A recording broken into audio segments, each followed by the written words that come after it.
सुन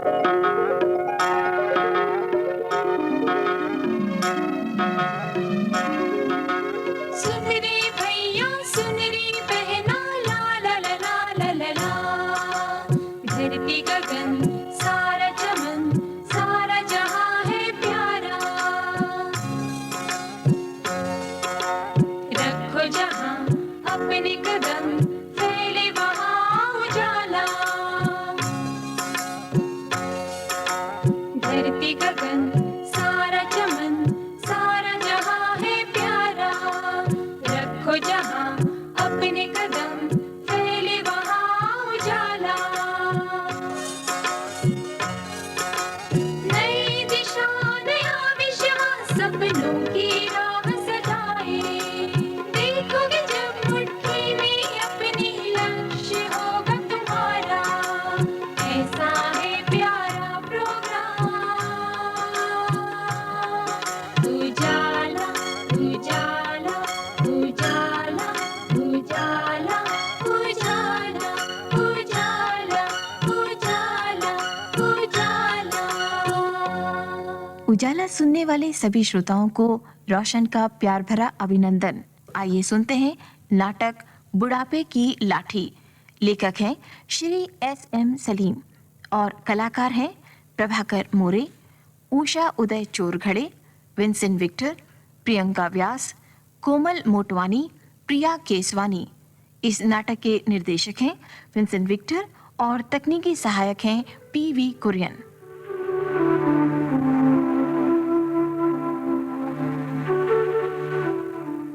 कुसुम, ओ कुसुम, अरे भाई मेरा टिफिन तैयार हो गया क्या?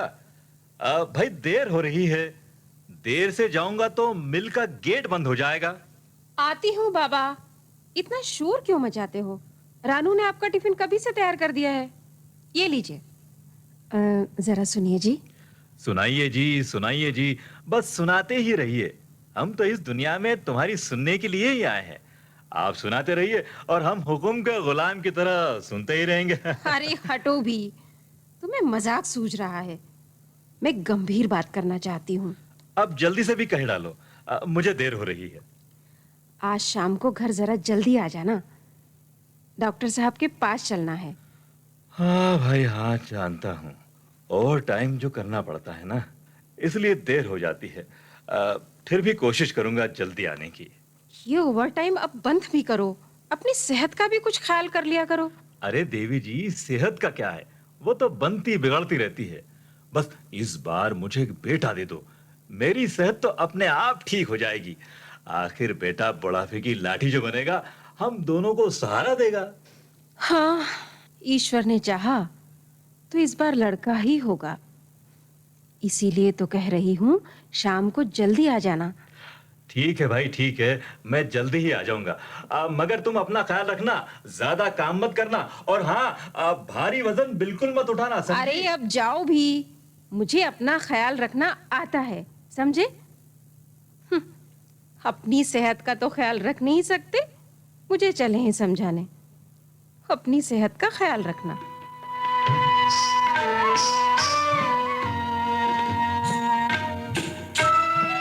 माँ, हाँ बेटा। एक बात पूछूं माँ? हाँ हाँ पूछो। आप नाराज तो नहीं होंगी ना? अरे नहीं बेटा, तुझसे क्या नाराज होना। पूछ पूछ, क्या पूछना है? पापा जी क्या कह रहे थे माँ? एक बेटा दे दो, बुढ़ापे की लाठी, सहारा, ऐसा ही कुछ। मैं कुछ समझी नहीं माँ। पापा जी तेरे लिए भाई लाने की बात कर रहे थे। तू तो बेटा बड़ी हो जाएगी, अपने घर को चली जाएगी। हम दोनों बूढ़े हो जाएंगे। बुढ़ापे में तेरा भाई होगा तो कमा कर लाएगा, हम दोनों को सहारा देगा। इसी को कहते हैं ना बेटा बुढ़ापे की लाठी। अच्छा माँ, अब मैं समझ गई।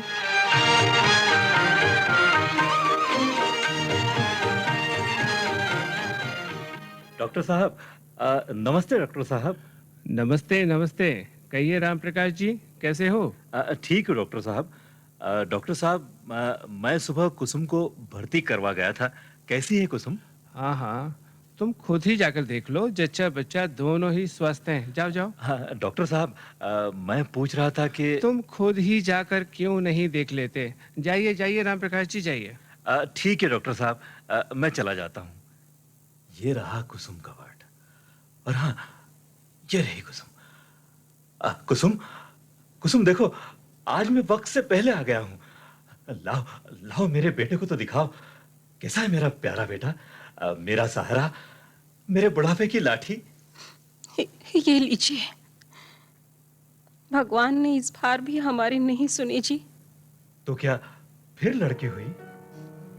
इसमें मेरा क्या कसूर है? तुमने फिर लड़की पैदा कर दी। तुम्हारी कोख से केवल लड़कियां ही पैदा हो सकती है। तुम मनहूस हो। हे भगवान, किस जन्म का बदला ले रहा है तू? 2 लड़कियां पहले ही थी, अब तीसरी भी। मैंने सोचा था लड़का होगा, मेरे बुढ़ापे की, और ये औरत लड़की पैदा करने की मशीन है। हे भगवान, तूने क्या कर दिया? क्या बात है राम प्रकाश जी, क्यों नाराज हो रहे हो? देखिए ना डॉक्टर साहब, इस मनहूस औरत ने फिर लड़की पैदा कर दी। मैं बर्बाद हो गया डॉक्टर साहब। नहीं राम प्रकाश जी, ये तुम्हारी भूल है। लड़की या लड़का पैदा करना स्त्री के बस में नहीं होता, वह तो पुरुष पर निर्भर करता है। ये सब झूठ है, बकवास है। मैं नहीं मानता ऐसी बातों को। मानना तो तुमको पड़ेगा ही। आइए मैं आपको समझाता हूँ। ये नक्शे के माध्यम से मैं तुमको समझाता हूँ। ये देखिए, ये स्त्री के अंडाशयों में 2-2 एक्स होते हैं, और पुरुष के अंडाशयों में 1 एक्स और 1 वाई होता है। और जब स्त्री के एक्स से पुरुष का एक्स मिलता है तो लड़की जन्म लेती है, और स्त्री के एक्स से पुरुष का वाई मिलने पर ही लड़के का जन्म होता है। अब तुम ही खुद फैसला करो कि जब लिंग निर्धारण में स्त्रियों का हाथ होना ही नहीं, तो लड़की पैदा करने के लिए वह जिम्मेवार कैसे हो सकती है? मेरी तो कुछ समझ में नहीं आ रहा डॉक्टर साहब। एक तो इतनी महंगाई, और ऊपर से 3-3 लड़कियां। मुझे लगता है कि मैं पागल हो जाऊंगा। सोचा था लड़का होगा तो बड़ा होकर, अरे डॉक्टर साहब, मैं तो बर्बाद हो गया, बर्बाद हो गया।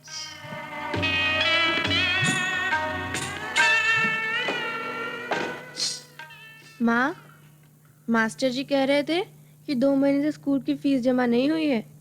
माँ, पिताजी से बोलकर मेरी फीस जमा करवा देना, और मेरी 2 पुस्तकें भी मंगवा देना। हाँ बेटा, तेरे पापा आते ही होंगे, मैं आज उनसे फिर कहूंगी। ये ले, तेरे पापा आ भी गए। जा जरा चाय तो बना के ला पापा के लिए। मैंने कहा जी, सुनते हो, अपनी रानू कह रही थी कि मैंने सब सुन लिया है। किताबें लाने या फीस भरने की कोई जरूरत नहीं है। क्या करोगे इन लड़कियों को पढ़ाकर? बंद कर दो इनकी पढ़ाई लिखाई। मैं अब इनका बोझ नहीं उठा सकता। करम जली कहां से पैदा हो गई मेरा खून चूसने के लिए? किताबें ला दो, फीस भर दो। लड़का होता तो। क्या तुम भी जब देखो जब लड़कियों का ताना मारते रहते हो? लड़की न हुई तुम्हारी दुश्मन हो गई। इन लड़कियों ने मेरे नाक में दम कर रखा है। तुम्हारी और इनकी सूरत देखते ही मेरा खून खोलने लगता है। जी में आता है कि इनका गला दबा दूं और खुद फांसी पर चढ़ जाऊं। ये क्या अनाप शनाप बक रहे हो? लड़कियों के बारे में ऐसे विचार रखने से पहले जरा ये तो सोचा होता कि अगर लड़की नहीं होती तो ये दुनिया ही ना होती। इन्हीं के कारण तुम दुनिया में आए हो, समझे? तुम्हारी माँ भी कभी लड़की थी। जरा कल्पना तो करो कि केवल पुरुषों का, लड़कों का ये संसार भला कैसा लगता? हाँ, कैसे चलेगा ये संसार? मैं कुछ नहीं सुनना चाहता। लड़कियों की पढ़ाई बंद करवा दो बस। इन्हें घर के काम काज सिखाओ। कुछ पैसा बचेगा तो इनके द्वारा हाथ पीले करके गंगा नहा लें। ठीक है, तुम इन्हें पढ़ाना नहीं चाहते ना, तो ना सही, लेकिन मैं किसी भी कीमत पर इन्हें पढ़ाऊंगी। मेहनत मजदूरी करूंगी और इन्हें एक काबिल इंसान बनाऊंगी, समझे? और हाँ, तुम्हें दिखा दूंगी कि लड़कियां किसी भी सूरत में लड़कों से कम नहीं होती। तुम्हें जो करना हो वो करो, मेरा दिमाग मत चाटो। और हाँ, आज के बाद इस बारे में मुझसे कोई बात मत करना, समझी?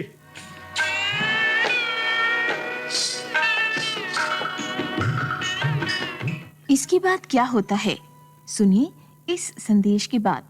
क्या बात है रामू? बहुत परेशान दिख रहे हो। बस ऐसे ही। बात तो कुछ है। देखो, मैं एक स्वास्थ्य सेवक हूँ। मुझे बताओ, शायद मैं तुम्हारी कोई मदद कर सकूं। वो क्या है भैया जी, इस बार भी मेरी पत्नी ने लड़की पैदा की है। मैं लड़के की चाहत में तो तो ये बात है। ये तुम्हारी ही समस्या नहीं, बल्कि बहुतों की समस्या है। क्या बात कह रहे हो? चलो मेरे साथ हेल्थ सेंटर। मैं तुम्हें समझाता हूँ। पर मैं इतना बतलाना चाहूंगा कि बेटियां बेटों से कम नहीं होती, बल्कि एक कदम आगे ही होती है। ये बात सच है।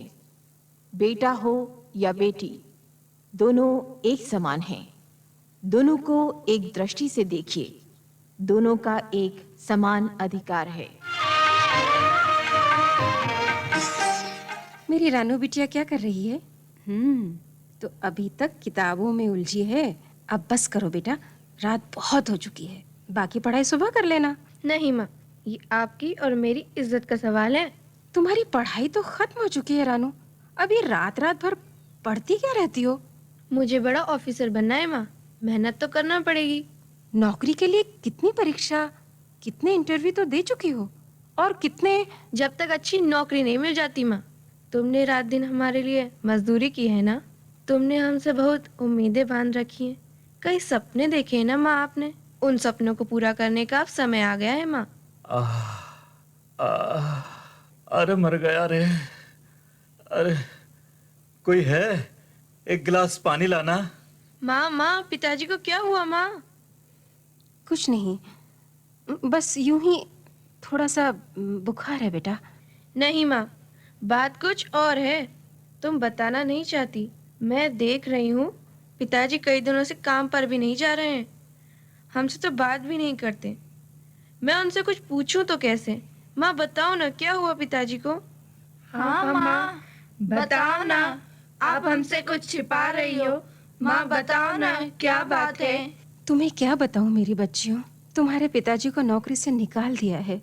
3 लड़कियों का बोझ, और ऊपर से नौकरी भी चली गई। बस यही चिंता उन्हें अंदर से खाए जा रही है। मैं उन्हें समझा समझा कर थक गई हूँ। अरे कुसुम, एक गिलास पानी तो देना भाई। मेरा गला सूखा जा रहा है। पानी लीजिए पिताजी। पिताजी, आपकी नौकरी चली गई और आपने हमें बताया तक नहीं। क्या हम इतने पराये हो गए हैं? आखिर हम आपकी बेटियां हैं, कोई दुश्मन तो नहीं।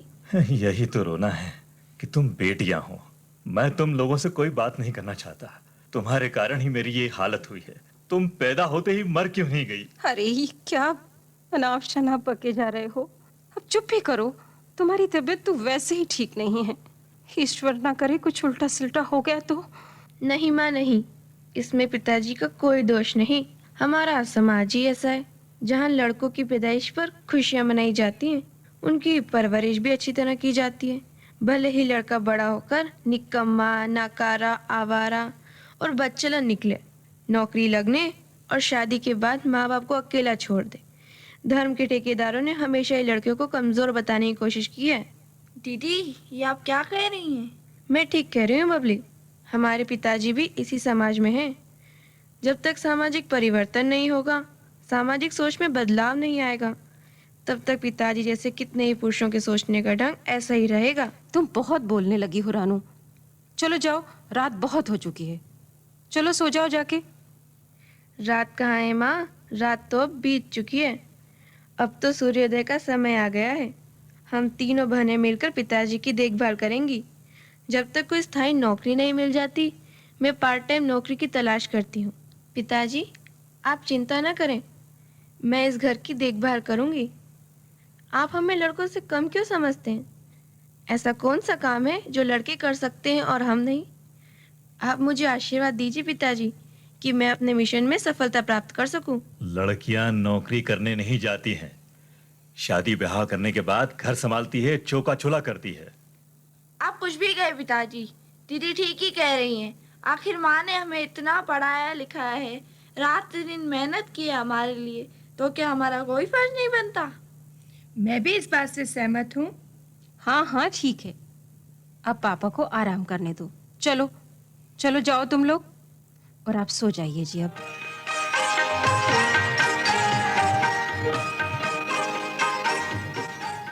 अब आपकी तबीयत कैसी है पिताजी? हाँ, पहले से ठीक हूँ बेटा। पिताजी चिंता करना बंद कर दोगे तो बिल्कुल ठीक हो जाओगे। आ, रानू दिखाई नहीं दे रही है, कहाँ गई? रानू दीदी ने एक कंपनी में पार्ट टाइम नौकरी कर ली है पिताजी। रानू दीदी के काम से उसके बॉस बहुत खुश है। वे रानू दीदी को मैनेजर बनाना चाहते हैं। लेकिन रानू कहती है मैं प्रशासनिक अधिकारी बनूंगी। इसके लिए उसने लिखित परीक्षा पास कर इंटरव्यू भी तो दिया है।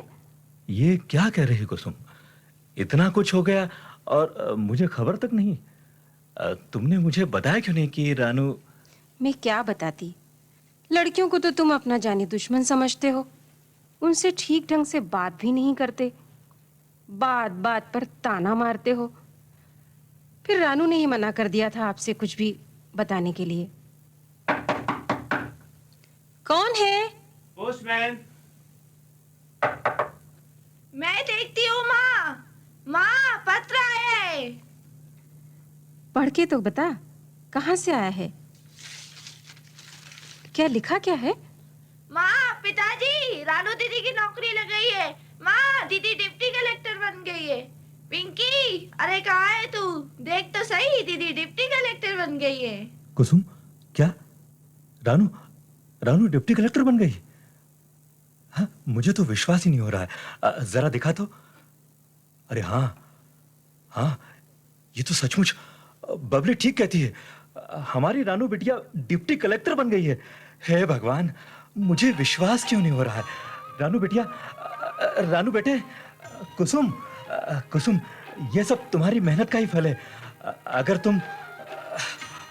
अरे रामदीन, सुरेश, कैलाश, देखो तो सही, मेरी रानू बिटिया डिप्टी कलेक्टर बन गई है। सुनो भैया, ये देखो अभी भी पत्र आया है।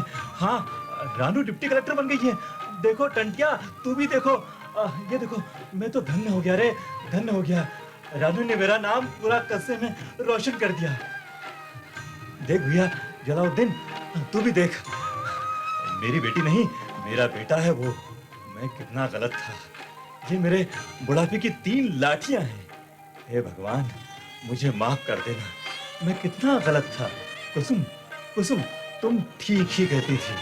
तुम्हारी मेहनत रंग लाई कुसुम। पिताजी होश में आइए, अभी आपकी तबीयत ठीक नहीं हुई है, आप आराम कीजिए। अरे बेटो, अब काहे की तबीयत खराब? बुढ़ापे की 3 लाठियां जिसके पास हो, वो भला कैसे बीमार हो सकता है? होश में तो अब आया हूं मैं, अभी तक तो बेहोश ही था। रानू बेटे, तू कहाँ है? जल्दी से आओ बेटे, मैं तुझे सीने से लगाकर माफी मांगना चाहता हूँ। रानू बेटे, जल्दी घर आ जाओ। रानू बेटे, रानू बेटे, जल्दी आ जाओ।